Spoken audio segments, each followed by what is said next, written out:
Hello विद्यार्थी मित्रांनो, global online प्लॅटफॉर्मवर आपल्या मनापासून स्वागत. तर जे विद्यार्थी MS सेट 2024 करता तयारी करत आहे आणि त्यांचा पेपर 2 कॉमर्स आहे, तर आजचा हा सेशन तुमच्याकरता खूप उपयोगी राहणार आहे.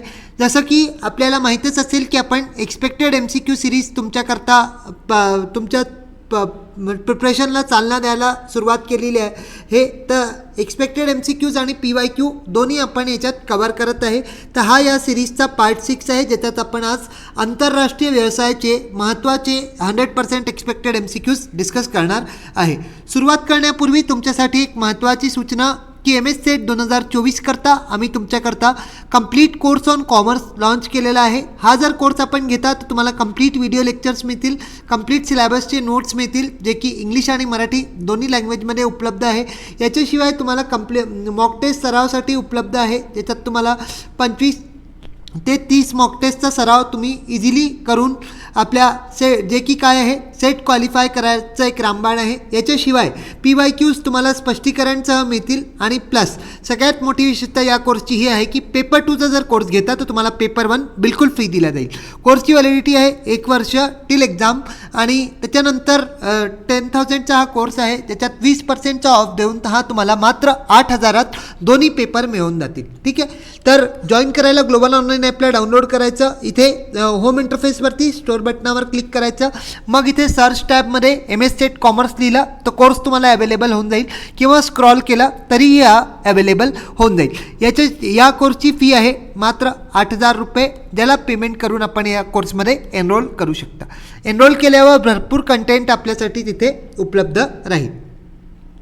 तर याच्याशिवाय तर काही अडचण आली जॉईन करताना किंवा डायरेक्ट जॉईन करायचं असलं तर या 2 नंबरवर तुम्ही व्हॉट्सअपने संपर्क साधून जॉईन करू शकता.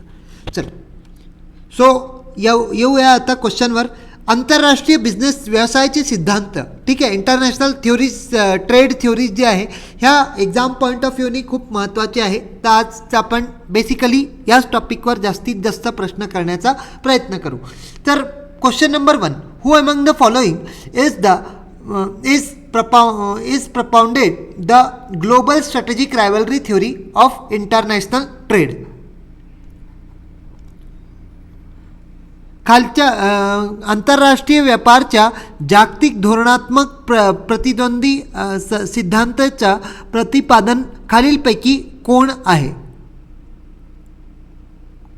So Adam Smith, Stephen Linder, Paul Krugman की मायकल पोर्टर? बेसिकली जे आंतरराष्ट्रीय व्यवसायाचे सिद्धांत असतात यांना 2 भागांमध्ये वर्गीकरण केलं जातं. काही जे असतात ते जुने ट्रेडिशनल थ्योरीज आहे आणि काही मॉडर्न थ्योरीज आहे. ज्या जे पारंपरिक सिद्धांत होते ते कंट्री बेस्ड होते आणि जे आधुनिक सिद्धांत आहे हे फर्म बेस्ड आहे. ठीक आहे, तर आपल्याला ग्लोबल स्ट्रॅटेजिक रायव्हलरी थ्योरी ही एक आधुनिक सिद्धांत आहे जे कोणाद्वारे केला गेला आहे? पाऊल क्रुगमन. ठीक आहे, यांच्यात त्यांनी सांगितलं होतं की MNCमध्ये कसं कट थ्रोट कॉम्पिटिशन चालतं आणि याच्यात तुम्ही कसं सक्सेस मिळवू शकता. So option number C, Paul Krugman is the right answer. Question number 2, dash has focused on the country should be specialised in manufacturing of the products. ठीक आहे, डॅश देशांनी उत्पादनाच्या निर्मितीमध्ये विशेष लक्ष केंद्रित केले पाहिजे. तर आपल्याकडे ऑप्शन आहे, option number A David Ricardo, option B Adam Smith, option C Bernard Bass आणि चौथा आहे जॉन लिंटर. सो बेसिकली पाहाल तर एका दृष्टीने इझी प्रश्न आहे पण थोडासा फिरवलेला आहे. हे बेसिकली कोणी आपल्या सिद्धांतामध्ये स्पेशलायझेशनचा जिक्र केला आहे याच्याबद्दल आपल्याला सांगायचं होतं. तर जे ॲडम स्मिथ होते, ॲडम स्मिथची जी ॲब्सोल्यूट ॲडव्हान्टेज थ्योरी होती याच्यात त्यांनी स्पेशलाइज म्हणजे तुम्ही जे प्रोडक्ट तुम्ही ज्याच्यात तुम्ही स्पेशलाइज्ड आहे हेच प्रोडक्ट तुम्हाला बनवायला पाहिजे. याच्यात हे कोणी सांगितलं आहे? हे डेव्हिड रिकार्डोची तर कंपॅरेटिव्ह ॲडव्हान्टेज होती, तर हे तर नाही होणार. बर्नार्ड बासचा आंतरराष्ट्रीय सिद्धांताच्या लेखक म्हणून कुठेच नाव नाही आहे. जॉन लिंटर याचा कॉर्पोरेट डिव्हिडंड मॉडेल आहे, हा फायनान्सशी संबंधित माणूस आहे, तर याचं इथे काही काम नाही आहे. आपला राईट आन्सर बनेल ऑप्शन नंबर बी ॲडम स्मिथ. ठीक आहे, ज्यांनी काय दिलं आहे, ॲब्सोल्यूट ॲडव्हान्टेज सिद्धांत दिलेला आहे. ठीक आहे, याला लक्षात ठेवायचं कारण याला मागे 2021मध्ये विचारल्या गेलं आहे. Question number 3. Which trade theory is associated with the idea that the country should focuses on its most abundant factor of production when deciding to produce and export.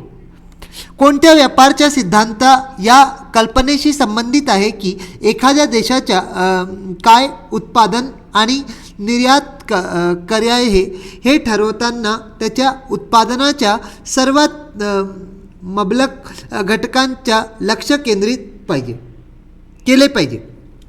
Option number A absolute advantage, option B हेक्स्टर-ओलिनचा model, option C mercantilism आणि option D new trade theory. ठीक आहे, परिपूर्ण फायदा, हेक्स्टर-ओलिनचा model, नंतर मर्सेंटलिझम आणि नवीन व्यापार सिद्धांत. सो बेसिकली इथून जर तुम्ही पाहता तर जे आहे याच्यात काय म्हटलं आहे की प्रोड्यूस अँड एक्सपोर्ट. ठीक आहे, फॅक्टर ऑफ प्रोडक्शनबद्दल कोणी सांगितलं होतं, अबंडंट फॅक्टरबद्दल कोणी सांगितलं होतं, दॅट वॉज हेक्स्टर-ओलिन. ठीक आहे, हेक्स्टर-ओलिनमध्ये काय होतं, 2x2x2 असं मॉडेल होतं, ज्याच्यात काय होतं 2 देश राहतील, 2 कंट्री राहतील, त्याच्यानंतर 2 प्रोडक्ट्स राहतील. ठीक आहे, 2 प्रोडक्ट्स राहतील आणि 2 काय राहील, उत्पादनाचे घटक 2 राहतील. ठीक आहे, 2 काय राहतील, उत्पादनाचे घटक म्हणजे फॅक्टर ऑफ प्रोडक्शन. आणि हे जे उत्पादनाचे घटक राहतील हे कोणकोणते मेन यांनी सांगितलेले आहे, कॅपिटल आणि लेबर. ठीक आहे, भांडवी आणि मजदूर या 2 घटकांना यांनी प्राथमिकता दिली आहे. Okay, so this is nothing but option number B Heckscher Ohlin model. Question number 4. Which of the following is a key association of the factor proportion theory Heckscher Ohlin model. खालीलपैकी कोणते घटक प्रमाण सिद्धांत हेक्स्टर-ओलिन मॉडेलचे मुख्य गृहीतके आहे. ठीक आहे, option number A countries have identical factors endowments, नंतर बी आहे factor endowments are immobile between the countries, नंतर सी आहे all goods can be produced using the same combination of the factors, आणि डी आहे countries should focus on their absolute advantage.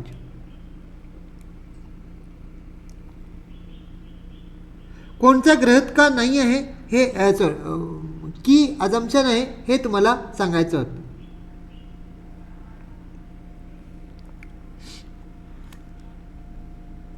तर basically यांनी काय म्हटलं आहे की जे फिजिकल आयडेंटिकल फॅक्टर म्हणजे एकसारखे, याचं तर काही लॉजिक नाही आहे.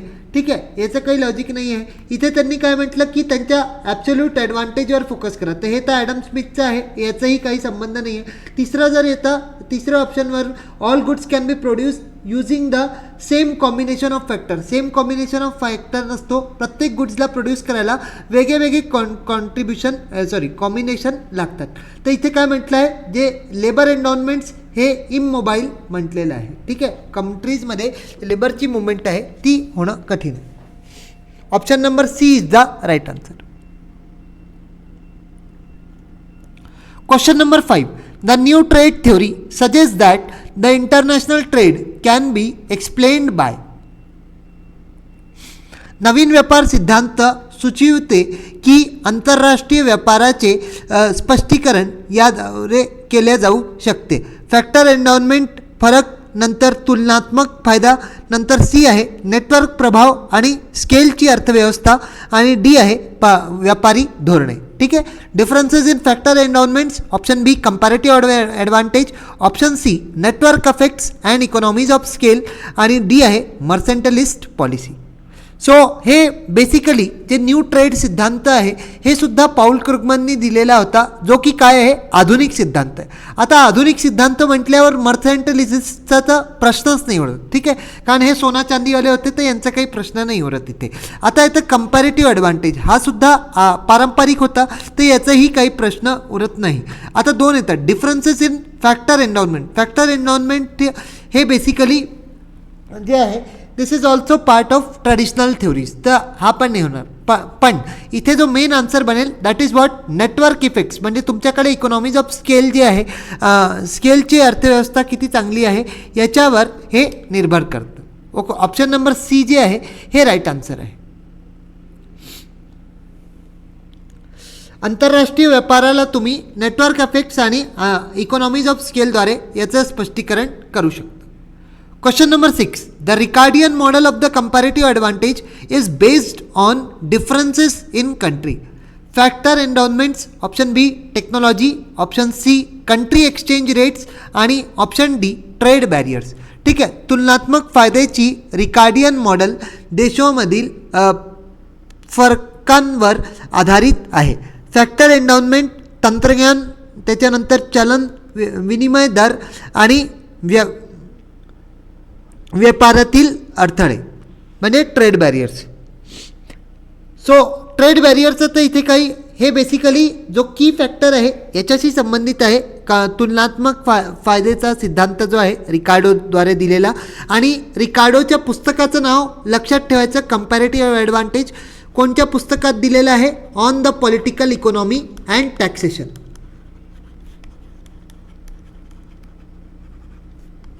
या पुस्तकात जे आहे यांनी दिलेलं होतं.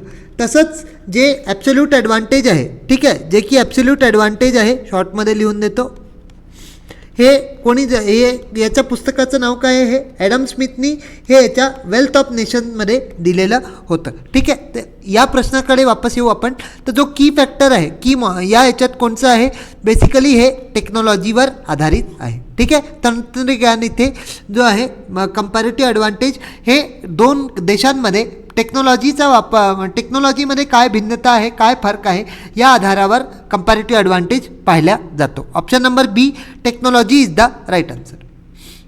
क्वेश्चन नंबर 7 पाहूया. Which of the following is an incorrect assumption of the absolute advantage theory.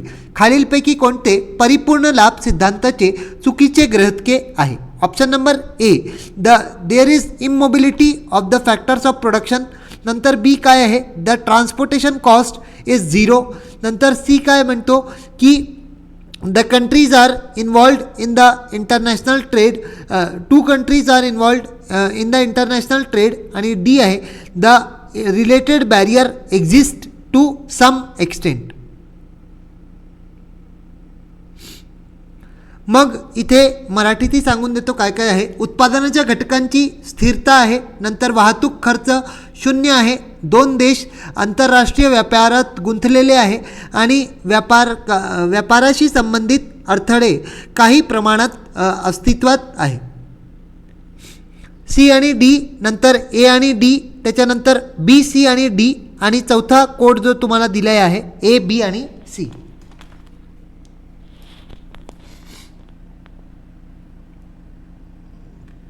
So absolute ॲडव्हान्टेजचे जे ग्रहतके आहे त्याच्यात आपल्याला सांगायचं आहे की चुकीचे ग्रहतके कोणते आहे. ठीक आहे, इथे काय म्हटलं आहे, इन मोबिलिटी ऑफ फॅक्टर, जेव्हा की काय असतं, mobility of factors of production असतं. ठीक आहे, आता इथे दोन ठिकाणी ए नाही आहे तर याला हटवून द्या, सी डीला हटवून द्या आणि बी सी डीला हटवून द्या. ठीक आहे, याला दोघांना हटवून द्या. आता जर तुम्ही सीला लक्ष देऊन पाहता तर सी काय आहे, दोन देश जे असतात ते आंतरराष्ट्रीय व्यवसायात गुंतलेले असतात. तर हे तर अगदी बरोबर आहे. ठीक आहे, हे तर अगदी बरोबर आहे. तर इथे तुम्ही काय करा, जिथे सी दिलेला आहे या ऑप्शनलाही डिलीट करून द्या. तुमच्याकडे ऑटोमॅटिकली आन्सर येऊन जाईल ऑप्शन नंबर 2 ए आणि डी. कारण एमध्ये काय म्हटलं, immobility of factors of production, जे की पूर्णपणे चुकीचं आहे. ठीक आहे, प्रश्नात आपल्याला काय विचारलं, चुकीचे विचारले ना, तर इमोबिलिटी असल्यामुळे हे तर चुकून जाईल. आणि डी काय आहे, इथे म्हटलं दोन कंट्रीज जे असतात, नाही, ट्रेड रिलेटेड बॅरियर्स जे असतात हे काही प्रमाणात असतात. जेव्हा की जो ॲक्च्युअल ग्रहितका आहे या सिद्धांतामध्ये की इथे काय आहे की कुठल्याही प्रकारचे ट्रेड बॅरियर जे आहे ते राहत नाही, नो ट्रेड बॅरियर्स. पण यांनी काय लिहिलं, काही एका लिमिटपर्यंत असतात. सम एक्सटेंटचा अर्थ काय, काही प्रमाणात असतात. तर हे पण चुकून जाईल. तर राईट आन्सर बनेल ऑप्शन नंबर 2 ए आणि D. Question number 8. Which of the following pair is not correct. ठीक आहे, Stephen Linder country similarity theory, Heckscher Ohlin factor proportion theory. नंतर सी आहे Watson and Urwick principles of political economy and taxation. आणि D आहे Adam Smith wealth of nation. खालीलपैकी कोणते जोडी बरोबर नाही? स्टीफन लिंडर देशात समानता सिद्धांत, नंतर 2 आहे हेक्स्टर आणि ओलिन घटक प्रमाण सिद्धांत, नंतर सी आहे वॉटसन आणि उर्विक राजकीय अर्थव्यवस्था आणि कर आकारण्याची तत्वे, आणि डी आहे Adam Smith wealth of nation. या प्रश्नाबद्दल मागच्या एका प्रश्नात सांगितलं आहे, तर आय डोंट थिंक की तुम्ही याला चुकवाल. तर पहिलं तर अगदी बरोबर आहे, तर हे उत्तर नाही होणार. हेक्स्टर ओलिनसुद्धा बरोबर आहे. फॅक्टर प्रपोर्शन, फॅक्टर एन्व्हायरमेंट हा पण बरोबर आहे. आता चौथा जर पाहता तर Adam Smith wealth of nation हे तुम्हाला इथेच लिहून दाखवलं होतं. पण जो तिसरा ऑप्शन आहे, ठीक आहे, तिसरा ऑप्शन पूर्णपणे आपला राईट होऊन जाईल, राईट आन्सर होईल. का बरं? कारण यांनी काय लिहिलं आहे, वॉटसन आणि उर्विकनी हे पुस्तक लिहिलेलं आहे कोणचं? Principle of political economy and taxation, जे की काय आहे, जे की पूर्णपणे चुकीचं आहे. आणि आपल्या प्रश्नात काय विचारलं की कोणचा बरोबर नाही आहे. इथे का कोणाचं नाव पाहिजे होतं? इथे पाहिजे होतं डेव्हिड रिकार्डो. ठीक आहे, डेव्हिड रिकार्डोचं नाव पाहिजे होतं, पण त्यांनी नाही दिलं. Option number 3 is the right answer. इथे जो आहे राईट आन्सर गिवन नाही आहे, मराठीत गिवन आहे, इंग्लिशमध्ये गिवन नाही आहे. तर ऑप्शन नंबर 3 जो आहे हा याचा राईट आन्सर आहे. Question number 9. Statement 1 porters diamond theory emphasizes on the role of the economies of scale, product differentiation and imperfect competition in the international trade. आणि स्टेटमेंट 2 काय म्हणतं की demand conditions is the exclusion of the national competitive advantage model. Both statement 1 and 2 are correct, both statement 1 and 2 are incorrect, not correct. त्याच्यानंतर C काय म्हटलं, statement 1 is correct but statement 2 is not correct. आणि D आहे statement 2 is correct but statement 1 is not correct. तर इथे जर पाहता विधान 1 मध्ये काय म्हटलं, पोर्टरच्या डायमंड सिद्धांतात आंतरराष्ट्रीय व्यापारातील प्रमाण, उत्पादन भिन्नता आणि अपूर्ण स्पर्धेच्या अर्थव्यवस्थेत भूमिका जोर देते. आणि विधान दुसरं काय दिला की मागणी अष्टी जी आहे म्हणजे राष्ट्रीय स्पर्धात्मक लाभ वगळणे. विधान 1 आणि विधान 2 दोन्हीही बरोबर आहे. विधान 1 आणि विधान 2 दोन्हीही बरोबर नाहीत. नंतर विधान 1 बरोबर आहे पण विधान 2 बरोबर नाही, आणि विधान 2 बरोबर आहे पण विधान 1 बरोबर नाही. तर इथे जर तुम्ही पाहता, जर पोर्टरचं डायमंड मॉडेल लक्षात असेल तर 4 घटक त्याच्यात असतात. पण यांनी काय लिहिलं, सेकंडवाला विधान जर वाचता तर डिमांड कंडिशन काय, एक्सक्लुजन म्हणजे त्याचा भाग नाही आहे, जे की काय आहे पूर्णपणे चुकीचं आहे. ठीक आहे, आता याला तर उडवून टाका. ठीक आहे, याला जे आहे याला उडवून टाका आणि स्टेटमेंट 2 इज करेक्ट जिथे लिहिलेलं आहे हा वाला पण उडवून टाका. ठीक आहे, हे 2 उडतील. आता आपल्याला ए आणि बी आणि सी मधनं फायनल करायचं. पण इथे काय म्हटलं, परफेक्ट कॉम्पिटिशन असतो. ठीक आहे, यांनी काय म्हटलं, प्रोडक्ट डिफरन्शिएशन लिहिलं पण इम्परफेक्ट कॉम्पिटिशन असतो, जेव्हा की काय असतं, परफेक्ट कॉम्पिटिशन असतो. तर हे पण विधान जे आहे ते ऑटोमॅटिकली चुकून जाईल. तुमचा राईट आन्सर बनेल ऑप्शन नंबर बी. दोन्ही विधान जे आहे ते काय आहे, चुकीचे नाही, सॉरी बरोबर नाही आहे. दोन्ही विधान काय आहे, चुकीचे आहे. हाही बरोबर नाही आहे, हाही बरोबर नाही आहे. म्हणून option number B will be the right answer. Both statement 1 and statement 2 are not correct. Question number 10. Which among the following is not part of the traditional theory of international trade? Country similarity theory, factor environment theory, comparative cost theory आणि mercantilism theory. ठीक आहे, खालीलपैकी कोणता आंतरराष्ट्रीय व्यापाराचा पारंपरिक सिद्धांताचा भाग नाही? देश समानता सिद्धांत, फॅक्टर एन्व्हायरमेंट सिद्धांत, नंतर तुलनात्मक खर्चा सिद्धांत आणि मर्सेंटलिझम सिद्धांत. सो कंट्री सिमिलॅरिटी थ्योरी जी आहे हे बेसिकली आपल्याला काय सांगायचं आहे, पारंपरिक कोणचा नाही आहे. ठीक आहे, not part of the traditional थ्योरीजचा अर्थ काय, तुम्हाला आधुनिकवाला कोणचा आहे हे सांगायचं आहे. तर मर्सेंटलिझम कुठल्याही हालतीत आधुनिक नाही आहे. नंतर कंपॅरेटिव्ह कॉस्ट तुलनात्मक खर्च हे पण आधुनिक नाही आहे. त्याच्यानंतर फॅक्टर एन्डॉनमेंट थ्योरी हा पण आधुनिक नाही आहे. जो आधुनिक आहे तो कोणता आहे, कंट्री सिमिलॅरिटी थ्योरी. म्हणजे इथे काय करतात, दोन देशवाले दोघांचे जे इकॉनॉमिक कंडिशन, ज्या अर्थव्यवस्था आहे त्या कशा आहे त्या आधारावर हे लोक, त्या एक जर कंट्री अर्थव्यवस्थानी मजबूत आहे तर ती मजबूत कंट्रीसोबतच ट्रेड करते. एक जर थोडी डेव्हलपिंग आहे तर डेव्हलपिंग देशासोबतच व्यवसाय करते. ठीक आहे. तर option number A will be the right answer. हे कंट्री सिमिलॅरिटी स्टीफन लिंडरद्वारे दिल्या गेली आहे, जी की काय आहे, जे आधुनिक सिद्धांत आहे. Question number 11. The term opportunity cost is related to the theory of. ठीक आहे. अपॉर्च्युनिटी संधी खर्च हा शब्द डॅश संधीशी संबंधित आहे. Mercantilism, factor proportion theory, comparative advantage की न्यू ट्रेड थ्योरी. ठीक आहे. संधी खर्च हा शब्द मर्सेंटलिझम, घटक प्रमाण सिद्धांत, तुलनात्मक फायदा की नवीन व्यापार सिद्धांत. नवीन व्यापारचा आणि याचा काही संबंध येत नाही. फॅक्टर प्रपोर्शनमध्येही अपॉर्च्युनिटी कॉस्टबद्दल कुठलीही चर्चा झालेली नव्हती. मर्सेंटलिझम हे सोना चांदी होते, ज्याच्यात झिरो सम गेनबद्दल म्हटलं गेलं होतं. आणि जो अपॉर्च्युनिटी कॉस्ट आहे हा कशाशी संबंधित आहे, हा तुलनात्मक फायदा सिद्धांताशी संबंधित आहे. ठीक आहे. कंपॅरेटिव्ह कॉस्ट थ्योरी म्हणा किंवा कंपॅरेटिव्ह ॲडव्हान्टेज थ्योरीशी हे संबंधित आहे. Okay. I hope question clear झाला असेल.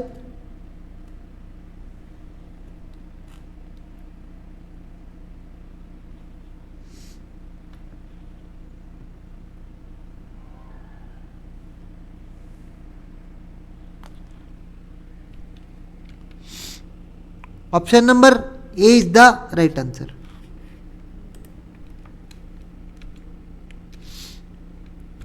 बारवा पाहूया. In the context of the international trade. ठीक आहे. आंतरराष्ट्रीय in the context of the international trade what is the primary focus of the term factor endowment. National currency strength, skill labour force, नंतर natural resources and capital, आणि D आहे exchange rates. आंतरराष्ट्रीय व्यापाराच्या संदर्भात factor एन्डॉनमेंट या शब्दाचा प्राथमिक focus काय आहे. आंतरराष्ट्रीय चालनाची ताकद, नंतर कुशल कामगार शक्ती, नंतर सी आहे नैसर्गिक सिद्धांत आणि भांडवी, आणि डी आहे विनिमय दर. विनिमय दर तर कुठल्याही हालतीत बसत नाही. ठीक आहे. विनिमय दर जे आहे, अच्छा हे, नंतर दुसरं जे आहे नॅशनल करन्सी स्ट्रेंथ, याचंही इथे काही काम नाही राहणार. तर या प्रश्नाचं जे आहे नॅचरल रिसोर्सेस अँड कॅपिटल, या हे काय बनेल, हे याचा राईट आन्सर बनेल. ठीक आहे. ऑप्शन नंबर सी जो आहे हा याचा राईट आन्सर बनेल. नैसर्गिक संसाधने आणि भांडवल. Question number 13. Which trade theory is most closely associated with the idea of the zero sum gain. ठीक आहे. झिरो सम गेम नको, झिरो सम गेन आहे. ठीक आहे.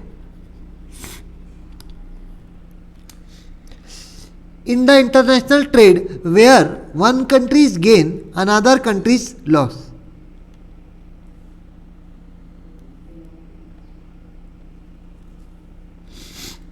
या प्रश्नात थोडंसं एरर झालेलं आहे. तसं डायरेक्टली सांगून द्या की झिरो सम आंतरराष्ट्रीय ट्रेडचा कोणता सिद्धांत आहे जो झिरो सम गेनशी संबंधित आहे. तो बेसिकली इथे जो आपला आन्सर बनतो दॅट इज मर्सेंटलिझम थ्योरी. ठीक आहे. मर्सेंटलिझम थ्योरीमध्ये झिरो सम गेमबद्दल जे आहे ते म्हटलं गेलं आहे. ठीक आहे. Option number B will be the right answer. थोडंसं या प्रश्नात जे आहे थोडंसं किंचित मायन्यूट, सुरुवातीत बरोबर आहे प्रश्न, पण शेवटी एरर आलेला आहे, त्याला आपण पाहू. ऑप्शन नंबर बी या प्रश्नाचं लक्षात घ्या. हे पहा, अजून एकदा एक गोष्ट इथे ट्रिक सांगून देतो. जे मर्सेंटलिझम सिद्धांत होता, ठीक आहे, आंतरराष्ट्रीय सत्तेचे जे पारंपरिक सिद्धांत होते, इथे जो मर्सेंटलिझम होता यांनी कशाबद्दल म्हटलं, यांनी झिरो सम गेनबद्दल यांनी म्हटलं. ठीक आहे. पण जो ॲब्सोल्यूट ॲडव्हान्टेज होता, ठीक आहे. ॲब्सोल्यूट ॲडव्हान्टेज होता, एकूण फायदा सिद्धांत होता. तर यांनी जे आहे यांनी बेसिकली पॉझिटिव्ह सम गेनवर काम केलेलं आहे. ठीक आहे, यांनी या सिद्धांतानी पॉझिटिव्ह सम गेनवर काम केलेलं आहे.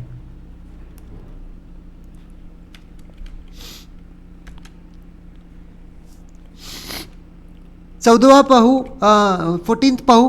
Which theory has a preposition that countries richness determined by their gold and silver holding. ठीक आहे, कोणत्या सिद्धांताची पूर्वस्थिती आहे की देशाची श्रीमंती त्यांचे सोने आणि चांदीच्या होल्डिंगद्वारे निर्धारित केली जाते. Traditional theory, factor environment theory, mercantilism theory की नन ऑफ द अबाव. पारंपरिक सिद्धांत, फॅक्टर एन्व्हायरमेंट सिद्धांत, मर्सेंटलिझम सिद्धांत की वरीलपैकी काहीही नाही. ठीक आहे, 2-3दा व्हिडिओत ऐकलं असेल सोनं चांदी कुठे आहे. तर आय होप तुमचं उत्तर बरोबर आलं असेल या प्रश्नाचं. तर ट्रॅडिशनल थिओरी सर्वच ट्रॅडिशनल थिओरीमध्ये होतं का नाही, तर हे तर मुळीच मार्क नाही करायचं. कधी कधी हे असे ऑप्शन तुम्हाला मजे घ्यायला ते लोक देतात की कन्फ्यूज व्हावं आणि चुकवावं, जेव्हा की आपल्याला असं करायचं नाही आहे, थोडं स्मार्ट वर्क करायचं आहे. फॅक्टर एन्व्हायरमेंट थिओरीमध्ये तर संसाधनाबद्दल म्हटलं गेलं होतं, ते गोल्ड रिचनेसबद्दल इथे काहीही नाही म्हटलं गेलं. मग नन ऑफ द अबावचा प्रश्न नाही उरत, कारण आपल्याकडे उत्तर इथे प्रस्तुत आहे, that is option number C. जे मर्सेंटलिझम सिद्धांत होता याच्यात त्यांनी एक कंट्री किती श्रीमंत आहे त्याच्यात हे कशाच्या आधारावर सांगितलं होतं की त्यांच्याकडे सोनं आणि चांदीचं प्रमाण कितपत आहे. सो ऑप्शन नंबर सी इथे राईट आन्सर बनतो. क्वेश्चन नंबर 15 पाहूया. Which of the following consider goods have say goods it is sed that USA exported labour intensive goods and imported the capital intensive goods. ठीक आहे, खालीलपैकी कोणत्या वस्तू विचारात घेतल्या असे म्हटले आहे की USA श्रमित वस्तूंची निर्यात करतात आणि भांडवी गहन वस्तू याला चा आयात करतात. ठीक आहे, Leontief paradox, HO model, diamond model की व्हॅल्यू चेन मॉडेल.